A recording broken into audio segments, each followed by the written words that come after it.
Have you spent years avoiding the sun like I have?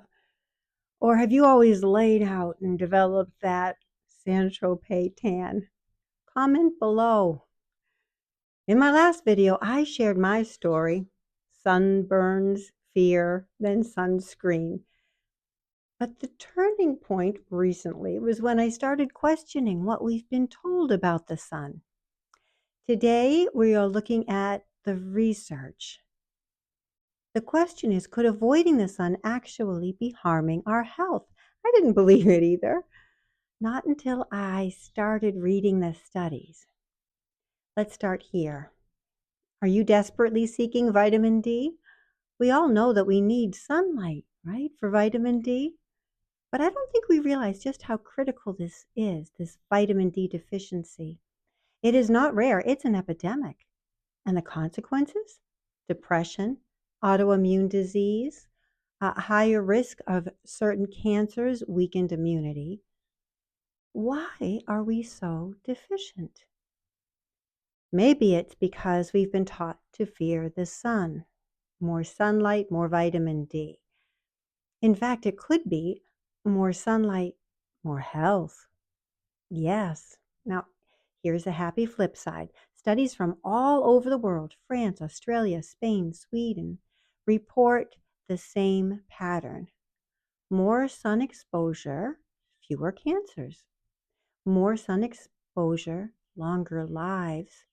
Specifically, studies are showing that more sun exposure results in lower rates of breast cancer, lower rates of colon cancer, lower overall mortality.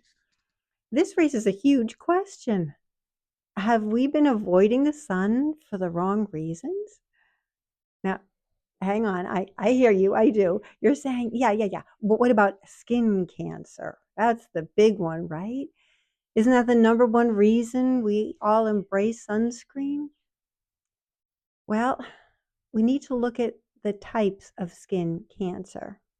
We have these two, which I will likely mispronounce: basal cell carcinoma and squamous cell carcinoma. These are both linked to chronic sun exposure, chronic, all the time, lots of sun.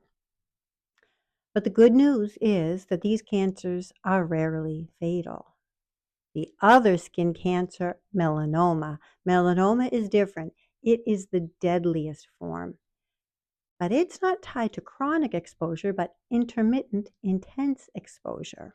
In fact, suffering 5 or more blistering sunburns in your youth increases your melanoma risk by 80%. Increased risk right here. So the issue is not just sun exposure, but the quantity and quality of your sun exposure. There is some good news regarding melanomas. The number of melanoma deaths have declined in recent years. But let's not get too comfortable, because skin cancer is still the most common type of cancer, and melanoma rates are on the rise. How can this be when sunscreen is more common and more advanced than ever? Could it be that while we have focused on avoiding burns, we've missed the bigger picture? In my next video, I'm going to talk about sunscreen. I'm going to take a closer look at what it protects against and what it doesn't, and what might be hiding in the ingredients list.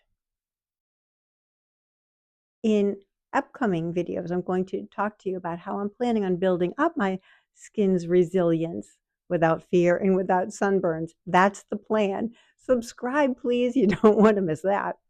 Hey, I'm EILEEN. I reversed the worst of my Alzheimer's symptoms through adopting a clean, low-carb diet. This means choosing real whole foods, no sugar, no seed oil, no ultra-processed foods. And I just might be adding full sun to the mix. I thank you for spending time with me today. Thank you for liking this video and commenting on this video, maybe sharing this video with a sun-fearing friend. If you are interested in tips on getting started with a clean, low-carb life, check the description below for some links. Until next time, let's all stay strong, wise, kind, and good by choosing good food for good health. Bye.